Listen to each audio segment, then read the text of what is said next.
따라 찬양이 더 높이 올라가는 것 같습니다. 오늘 이렇게 신입 찬양대원들이 오고 또 김선혜 집사 계속 잘 우리 하니까 좋고, 예? 다 좋아요. 예, 우리 찬양대 더 열심히 하러 박수로 우리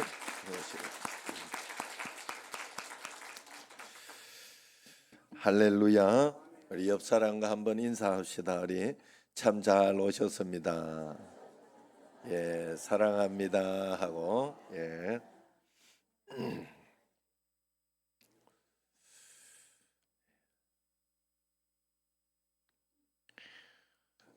성경에 보면 다윗 왕이 나오죠. 다윗 왕은 사울 왕의 그 무서운 창끝을 피하여서 아둘람 굴, 엔게디 굴 속에 숨어서 불안한 나날을 보내고 있었어요. 또 밤이 되면 광야에는 맹수들이 드나들곤 했습니다. 사울에게 붙잡히는 날도 맹수에게 물리는 날도 인생은 끝장이 납니다. 이런 절박한 상황 속에서 다윗은 기도를 합니다.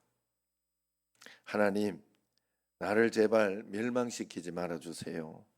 나를 불쌍히 여겨주세요. 이 불안한 나날을 빨리 끝나게 해주세요 하고 애절하게 몸부림치고 있어요. 그러면서 기도하는 가운데 기도하다가 하나님을 만나게 되지요. 하나님을 만나고 나니까 순식간에 흔들리던 그 마음이 안정이 되고 또 한숨이 변하여 찬송이 됩니다. 눈물이 변하여 기쁨의 노래가 흘러나왔고 그동안 걱정하고 두려워하던 그 모든 근심, 불안, 태산 같은 문제들이 싹 사라졌어요. 환경에 어떤 그런 변화는 없었지만 내 마음속에 변화가 일어나고 또 마음속에 확신이 생긴 것입니다. 그리고 그는 외쳤어요. 하나님이여, 내 마음이 확정되고 싸우니 내가 노래하고 내가 찬송하리이다. 8절은 같이 한번 큰 소리로 읽어봅시다. 내 영광아 깰지어다. 비파야 수금아 깰지어다. 내가 새벽을 깨우리로다. 아멘. 다윗은 기도의 사람이었어요. 그래서 어려움이 있을 때마다 이런 새벽 하나님께 무릎을 꿇은 새벽의 사람이었습니다. 여러분, 우리도 하나님 앞에 기도해야 합니다. 우리가 함께 모여 기도할 때 크고 놀라운 일들이 일어날 것입니다. 초대교회 당시 다락방에 모여 기도하던 제자들 가운데 성령님이 찾아오셨어요. 그 순간 모든 것이 달라졌습니다. 너도 나도 어제의 너와 내가 아니었어요. 갈릴리 바다에서 고기를 잡으며 비린내나 풍기던 어부들이 역사의 주역으로 등장합니다.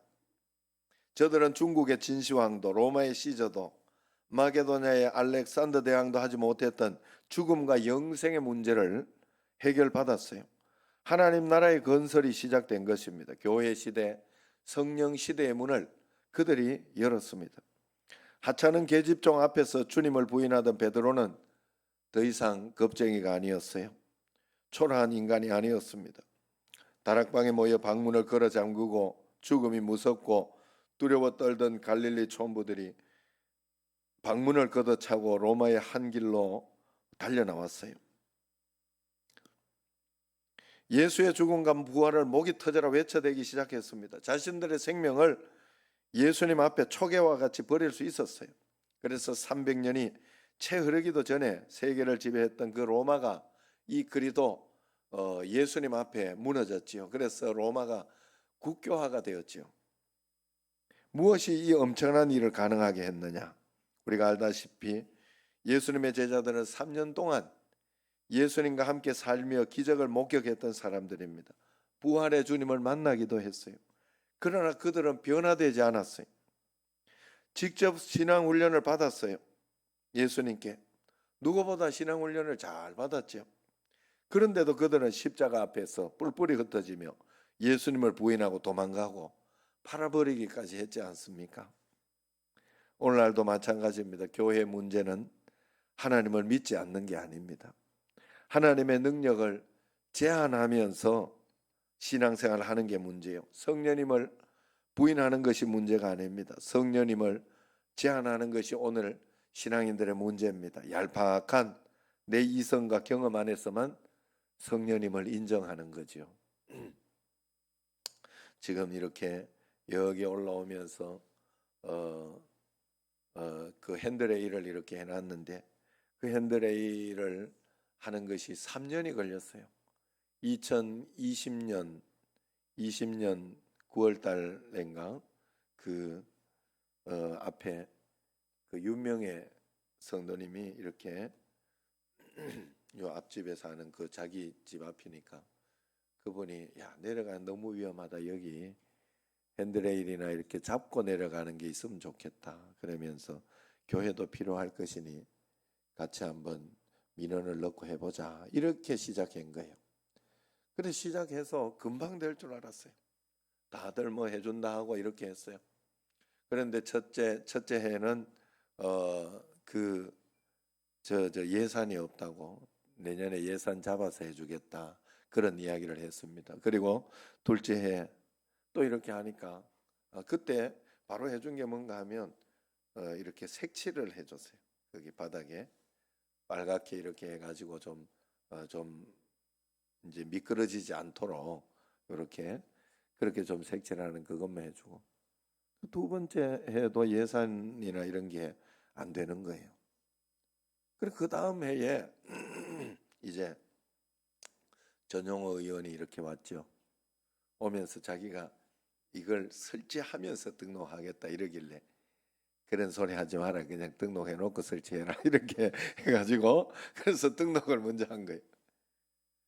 그런데 그게 쉽지 않았던 거예요. 쉽지 않더라고.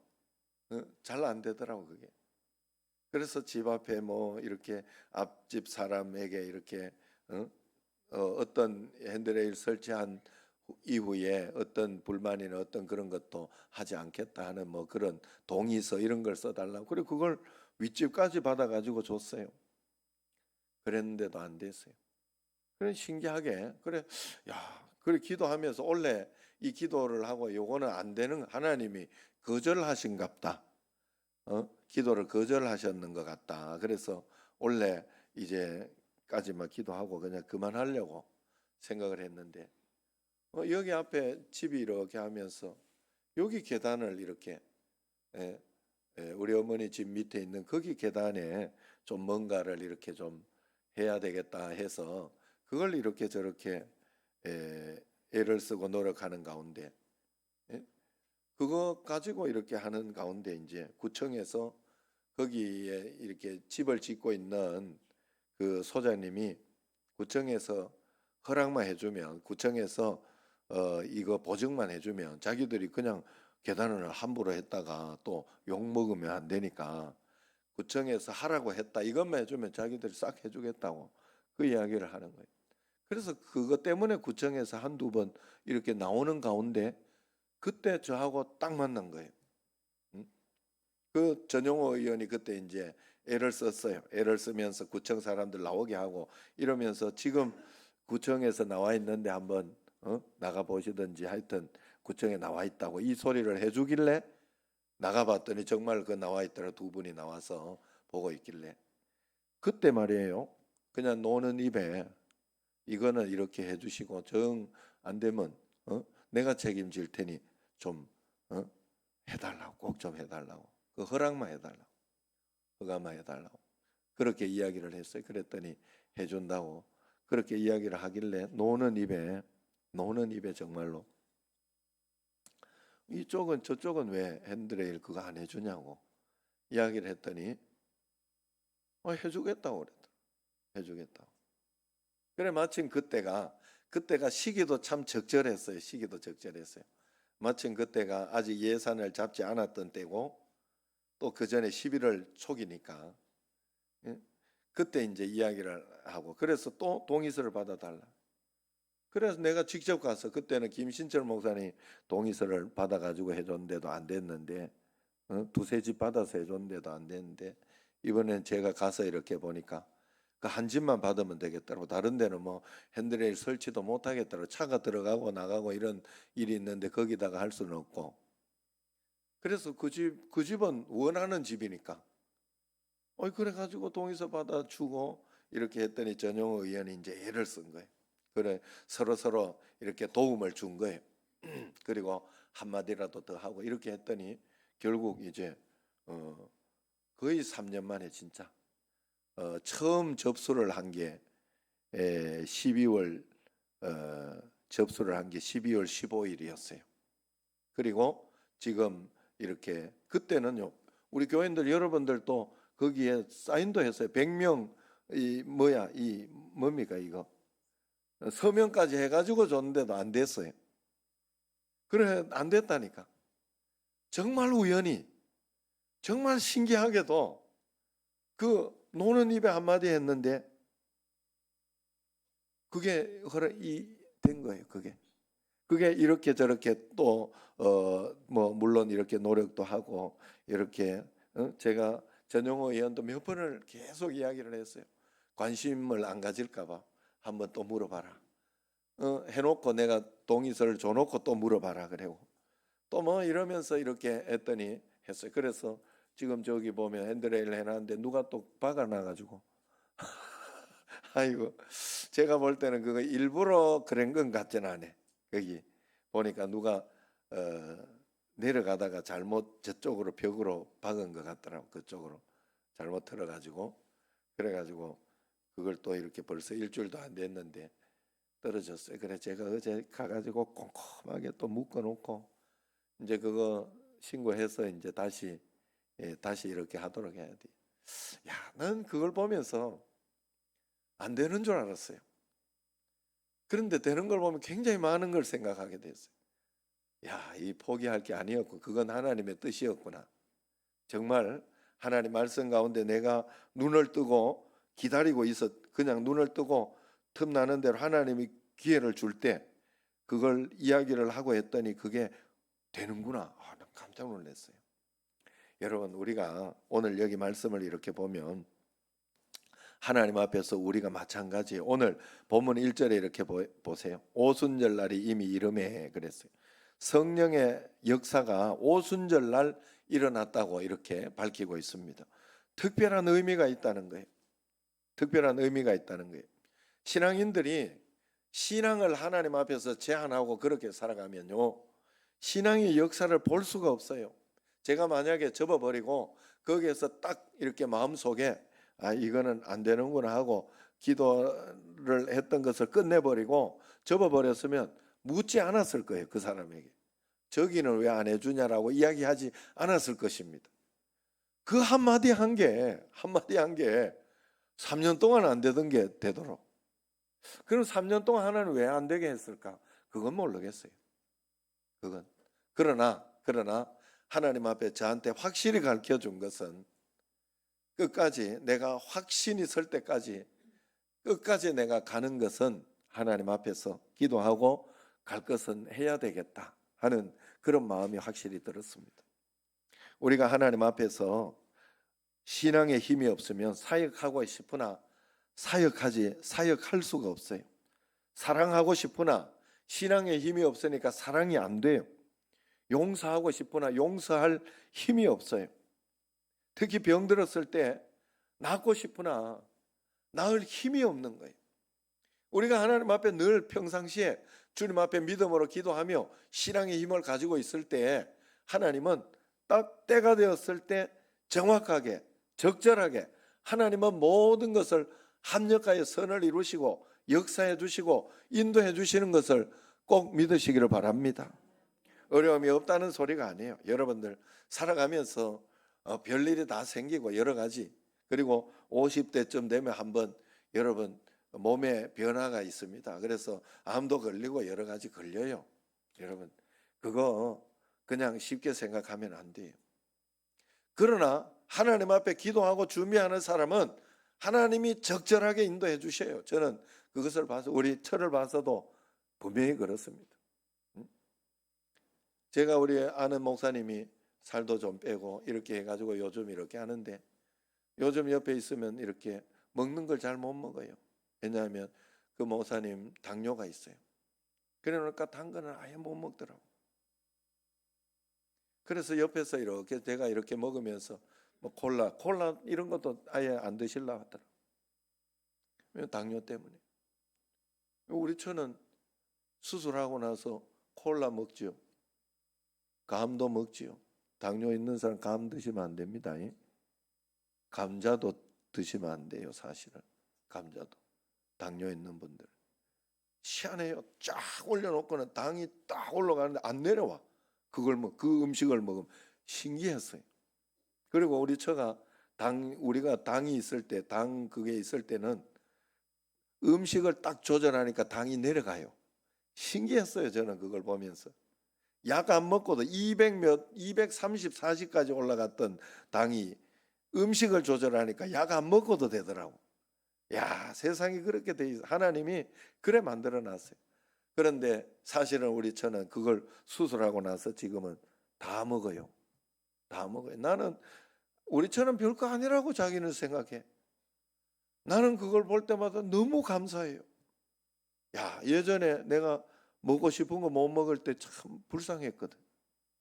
아이고, 인생으로 태어나가지고 먹고 싶은 것도 다 못 먹어보고 마음이 안 됐다. 특별히 감 막 이런 거 좋아하는데 홍시 내가 많이 사줬거든요. 그런데 그걸 못 먹었어요. 그때는 못 먹었어요. 지금은 다 먹습니다. 좋은 것으로 주셨잖아요. 하나님이 좋은 것으로. 여러분 언제나 하나님 앞에 그래서 우리는 믿음으로 힘이 있어야 돼요. 그래서 오순절날, 오늘 왜 오순절날이라 하냐? 구약의 절기는 신령한 의미들이 있어요. 유월절은 예수님을 상징하는 그 어린 양의 피가 뿌려져서 이제 죽음의 재앙을 넘긴 날이지 않습니까? 피를 바르면, 그 어린 양의 피를 문설주에 바르면 죽음의 재앙이 그 집을 넘어갔어요. 그러니 구원받은 날입니다. 구원받은 절기. 부활절하고 비슷하잖아요. 부활절, 예수님 십자가에 못 박혀 죽으심으로 다시 부활하심으로 우리가 새 생명을 얻은 것과 같은 그런 주일이 된 것입니다. 또 오순절은 첫 열매를 거둔 절기요, 신약의 첫 교회가 탄생한 그런 성령 강림 주일이에요. 그날도 또한 주일이었어요. 그리고 이제 추수감사절기를 상징하는 수장절은 말세이에 주님 재림시 믿는 자를 모두 천국 창고에 거두어서 드릴 심판을 예표하고 있습니다. 그래서 예수님 재림 또한 주일에 있을 것이라 그렇게 말합니다. 이 절기에는 예루살렘으로부터 32km 내에 거주하는 유대인 남자들은 의무적으로 이제 이 절기에 참여하게끔 돼 있어요. 그 중에서 시기적인 관계로 오순절에 가장 많은 사람들이 날씨도 그렇고 해서 가장 많은 사람들이 모였다고 합니다. 이날에는 외국에 거주하는 유대인과 이방인 개종자들까지 모두 참석했어요. 그런데 하나님께서 오늘 오순절날이 이미 이름에 오순절날 역사가 일어났다 그렇게 표현하고 있는 거예요. 오늘 이 말씀이. 왜 이렇게 많이 사람들 모였을 때, 복잡할 때, 이때 역사가 일어나게 하였는가? 그것이 중요한 거죠. 성령의 역사는 그리스도인들이 모여 있는 곳에서 역사가 강력하다는 것을 이야기합니다. 그래서 두세 사람이 모여 있는 곳에도 하나님께서 내가 거기에 함께 있다, 두세 사람이 기도해도 역사가 일어난다, 성경을 이야기하고 있는 거예요. 여러분, 성냥불 하나는 콧바람에도 그냥 그 성냥불이 이제 꺼집니다. 그러나 불길이 모여 있기 시작하고 불길이 이제 어느 정도 많이 있으면 거기에는 이제 태풍이 불어도 꺼지지 않아요. 끌 수가 없어요. 오히려 바람이 강하면 강할수록 적은 불일 때는 콧바람에도 이렇게 꺼지던 것이 불이 커지면은 뭡니까? 바람이 강하면 강할수록 마을을 삼키고 사냐를 삼키고 하는 그런 큰 불로, 겨울에 여러분 우리가 얼마나 많이 태워봤어요. 지금 우리 다 아시잖아요. 그 적은 불일 때 그때 초기에 잡았으면 아무것도 아니에요. 불이 커지면 이제 걷잡을 수가 없어지는 거예요. 마찬가지예요. 그래서 잘 모이는 것이 그리스도인의 힘입니다. 모이는 곳에 하나님이 역사를 하신다는 뜻이. 우리가 힘써 모일 때 주님이 일하시고, 그래서 모임을 등한히 하는 사람은 은혜를 받을 수가 없어요. 그래서 내가 신앙을 살펴보면 신앙이 살아있을 때는 열심히 모여요. 그러나 신앙이 죽을 때는 모이기가 싫어집니다. 나태해지고 그렇게 돼요. 모이는 것이 나태해지고 어려워졌다면 내 신앙에 지금 문제가 생기고 있다, 이렇게 보면 됩니다. 미스바의 모임으로 회개운동이 일어났어요. 에스라 시대 부흥운동도 귀한 백성들의 모임으로 시작이 되었습니다. 오순절날 성령께서도 뜨거운 군중이 쇄도하는 그곳에서 폭발했습니다. 연말연시 자선냄비 활동을 통해 곳곳에 사랑을 전하는 그 구세군 아시죠? 거기에 부처대장은 이런 유언을 남겼습니다. 그리스도인들의 모임을 소홀히 생각하지 마라. 주의 성령도 주의 제자들이 모일 때 임했고 주의 재림 또한 그리스도인들이 모임에 임하게 될 것이다. 성도들의 모임은 생명과도 맞바꾸어야 할 만큼 소중하고 가치 있는 것이다. 그렇게 말씀했어요. 그래서 모임 있는 곳에 그 하나님의 역사가 일어난다 하는 거죠. 그래서 초대교회 성도들은 성도들의 모임과 생명을 맞바꾸기까지 했잖아요. 잡히면 죽을 줄 알고도 모임의 자리를 지켰지 않습니까? 저도 코로나 때 이래 한 4주간 그때 처음으로 계속 그렇게 하지 않았지만 처음으로 모임을 제한하면서 영상으로만 이렇게 드리게 되었어요. 그런데 그 시간 동안이 얼마나 어렵고 힘들었는지 몰라요. 이게 모이지 않는 것이 이런 문제가 있구나, 이런 어려움이 있구나 하는 그런 생각을 하게 돼 있어요. 여러분, 우리가 하나님 앞에 자꾸 모여야 돼요. 1절 말씀을 한번 같이 읽어봅시다. 오순절 날이 이미 이름에 그들이 다 같이 한 곳에 모였더니, 그들은 다 같이 한 곳에 모여서 열흘 동안이나 함께 있었어요. 2층 다락방에서 그 많은 사람들이 120문도들이 함께 나눈 그 열흘 동안의 기간 동안에 그들이 서로 얼굴만 알고 지낸 것이 아닙니다. 좁은 곳에 같이 지내면서 밖에 활동도 하고 했겠지만 좁은 곳에 이렇게 모여서 기도하며 이렇게 할 때 서로의 친밀감을 그리고 서로 가족이 되는 그런 시간을 가지게 된 것이죠. 공동체는 가족 관계처럼 그런 친밀감이 형성되지 않고는 교회가 존재할 수 없습니다. 각자 자기가 이렇게 드리는 것 같아도 그렇지 않습니다. 그래서 여러분들이 교회 신앙생활에 승리하려고 하면요, 이렇게 찬양대나 이런 데에도 들어가고 구역에도 들어가고 그러면서 이렇게 함께 하는 게 중요해요. 함께 하는 게. 그럼 산악회나 뭐 이런 데도 함께 있으니까 서로 뭔가 통하는 게 있는 거예요. 이런 교회도 그래서 그 모임에 자꾸 함께 하면서 나도 그 그룹에서 뭔가를 하겠다. 그래서 교회 청소도 하고 또 교회를 위해서 이렇게 무언가를 하는 그런 것들이 꼭 필요하다 하는 거예요. 그래서 그들이 그 시간 동안에 친밀감을 느꼈어요. 예수님 만난 이야기를 서로 나누고 또 자신의 고통과 상처, 문제들을 함께 나눴습니다. 마음과 마음이 나누어지는 따뜻한 소통이 성령님과 교통으로 이어졌어요. 그리고 이제 조용히 기다리고 있습니다. 오순절 날이 이미 이름에, 아까도 말씀드렸지만 오순절 이전도 아니고 오순절 이후도 아닙니다. 정확한 때 성령님이 임재하셨어요. 성도들의 모임은 세상에 침묵해야 하는 달라요. 그냥 친교하려고 모이는 게 아니에요. 성도들의 모임은 기도의 모임이요, 예배의 모임이기 때문에 모임 하나만으로 능력이 됩니다. 거기 주님이 함께 하시고 계시는 거예요. 거기에 성령님이 역사하시는 거예요. 그래서 두세 사람이 모이는 곳이라 할지라도 모임을 소홀히 하면 안 됩니다. 그건 어리석은 일이에요. 더구나 그 모임이 성령이 임재하는 은혜로운 자리일 때는 그 값은 무엇과도 바꿀 수 없는 가치가 있어요. 교회가 자꾸 모이게 하고 또 하는 그런 이유는 바로 여기에 있습니다. 모이면 기도하고 예배하고 말씀 듣고, 그래서 예배의 자리로 자꾸 모여야 돼요. 어떤 사람이 그랬어요. 어떤 사람이 자기가 신앙생활을 처음 할 때는 뭐 모르고 그냥 새벽 기도도 하고 막 철야 예배도 하고 막 정말 열정적으로 그래 했는데 좀 믿어 보니까 새벽 기도도 안 나가도 되고 수요 예배 이런 것도 좀 덜 나와도 되는데 그랬다고 막 이러면서 이야기를 하더라고. 저번에 왜 저 앞에서 저런 소리를 하나 이런 생각했더니 그분이 난강교회에 있을 때 2년 만에 하나님 데리고 가시더라고. 2년 만에. 왜냐하면 여기서 잘못 알고 있거든요. 이 고집이 있어가지고, 또 어른들은 고집이 있어 자기 생각 바꾸지도 않아요. 그러니까 빨리 데려가시는 거예요. 하나님 빨리 천국에 나하고 같이 있자 이래가지고 빨리 데려가시. 여러분, 우리가 여기에서 모여서 말씀 가운데, 기도 가운데 하나님을 경험하고 하나님 말씀을 들어야 됩니다.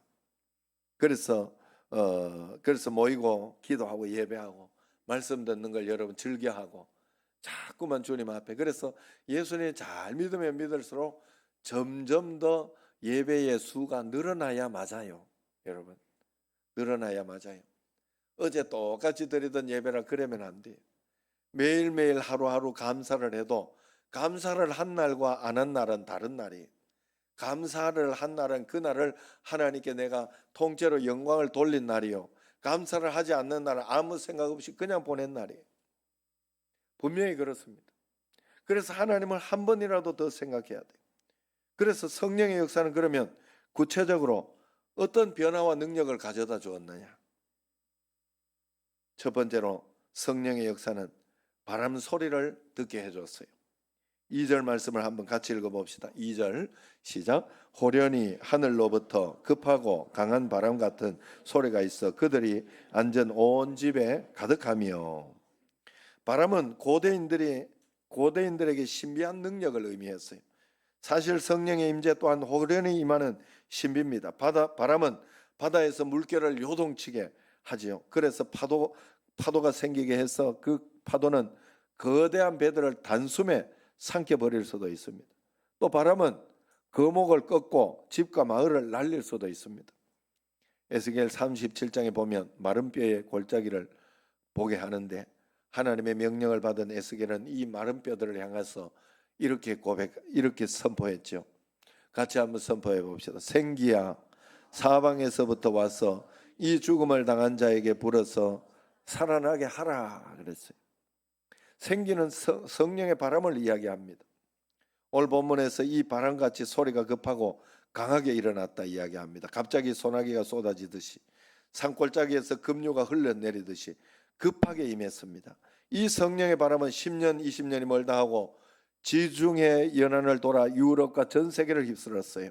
급기야 이 한국 땅에서도 100년 만에 도시와 농촌, 산과 바닷가에 십자가의 물길을 이루었습니다.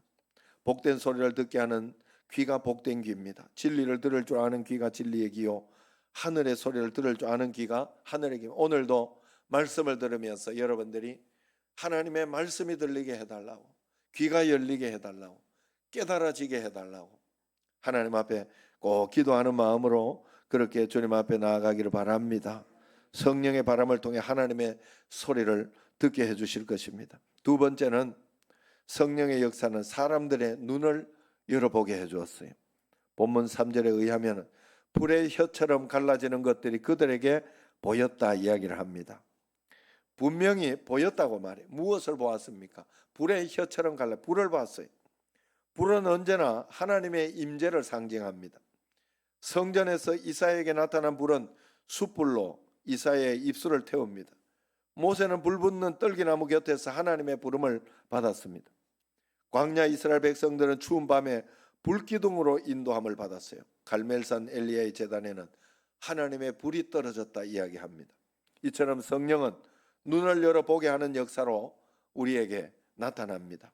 그러므로 성령의 역사는 죄악이 소멸되고 죄인들이 주님 앞으로 몰려오는 모습을 보게 됩니다. 젊은이들이 눈을 열어 꿈을 갖게 합니다. 늙은이들의 눈을 열어 하나님 나라를 보게 합니다. 눈이 열려야 교회의 비전이 보이고 사업에도 비전이 보이고, 하나님은 오늘도 우리를 불 가운데로 부르고 계시는 것이죠. 일찍이 사도 바울은 인류 역사상 여행을 가장 많이 한 사람 가운데 하나지요. 그도 여행 중에 글을 많이 남겼죠. 사도 바울 서신을 보면 얼마나 많은 글이 있습니까? 거기에 이 많은 글 가운데 단 한 번도 로마의 건축 양식이 멋지다, 고린도의 유행들이 지금 이런 유행이 있다, 에베소에는 이런 풍습도 있구나, 그런 것을 기록한 적이 없어요. 그런 것들은 도무지 사도 바울의 눈에 보이지 않았습니다. 죽어가는 영혼이 보였고 해야 할 일거리가 보였어요. 섬겨야 할 교회가 보였고 부지런히 역사하는 성령의 역사를 본 것입니다. 성령을 받아 눈이 열려지고 나면 지금까지 보이던 것이 보이지 않게 됩니다. 반대로 예수님의 눈으로 사람을 보고 예수님의 눈으로 세상을 보게 됩니다. 구원받아야 할 사람이 보이고 섬겨야 할 교회가 보이게 되는 거죠. 그래서 우리도 성령의 불을 받아서 영안을 뜨는 눈이 열리는 역사가 일어나야 할 줄로 믿습니다. 세 번째, 여러분, 성령의 역사는 입이 열려지는 역사로 임했어요. 성령의 역사가 불의 혀처럼 갈라졌다 이야기를 하는데 원어의 뜻을 보면 굳어졌던 혀가 풀려졌다는 뜻입니다. 성령의 사람들은 입이 열려지는 거예요. 제자들이 성령 받기 전에는 복음 전파의 혀가 굳어져서 아무 말도 못하고 두려워했습니다.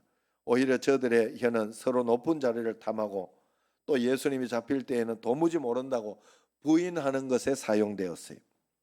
그러나 성령이 임하게 되자 그들의 입이 달라졌어요. 4절 말씀을 같이 읽어봅시다. 4절, 그들이 다 성령의 충만함을 받고 성령이 말하게 하심을 따라 다른 언어들로 말하기를 시작하니라. 기도하다가 성령 충만함 받게 되자 성령의 말하게 하심을 따라 방언을 하고 그렇게 했어요. 그래서 그들의 입은 능력 있는 혀가 되었습니다.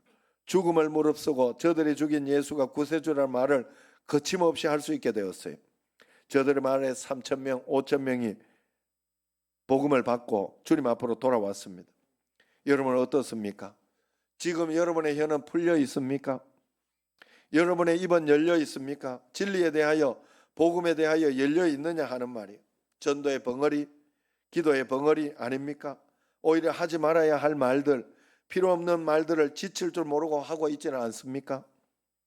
성령의 사람은 언어가 건강해지게 돼 있어요. 성령의 사람은 그의 말에 위로가 있고 격려의 힘이 있습니다. 사랑이 있고 친절한 말이 나옵니다.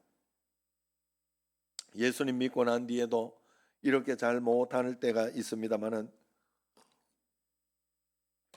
그것은 실수해서 회개해야 할 일이지 잘하는 일은 아니에요.